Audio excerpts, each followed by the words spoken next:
প্রকৃতি কি নিজেই মহাদেবের পূজা করে? কেন বলছি? এই ফুলটিকে ভালো করে লক্ষ্য করুন। এই ফুলটির ভেতরে লুকিয়ে আছে এমন এক দৃশ্য যা দেখে লক্ষ লক্ষ মানুষ বিস্মিত। এই ফুলটিকে অনেকেই শিব কমল নামে চেনেন, কারণ বিশেষ এই ফুলটির মাঝের ছোট্ট বিন্দুর মতো অংশটি দেখতে অনেকটা শিবলিঙ্গের মতো।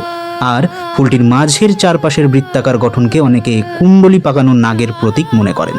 আর উপরের বাঁকানো অংশটি অনেকটা বাসুকী নাগের ফণার মতো শিবলিঙ্গটিকে যেন ছায়া প্রদান করছে বলে মনে হয়।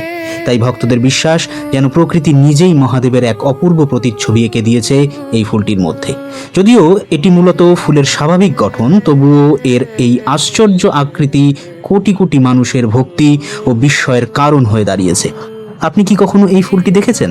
আপনার কি মনে হয়, এটা কি শুধুই প্রকৃতির অসাধারণ সৃষ্টি, নাকি সত্যি মহাদেবের এক অলৌকিক ইঙ্গিত? আপনার মতামত কমেন্টে অবশ্যই লিখুন। আর এমন আরও অজানা পৌরাণিক ও সনাতন রহস্য জানতে পুরাতন চ্যানেলটি সাবস্ক্রাইব করতে ভুলবেন না। হর হর মহাদেব।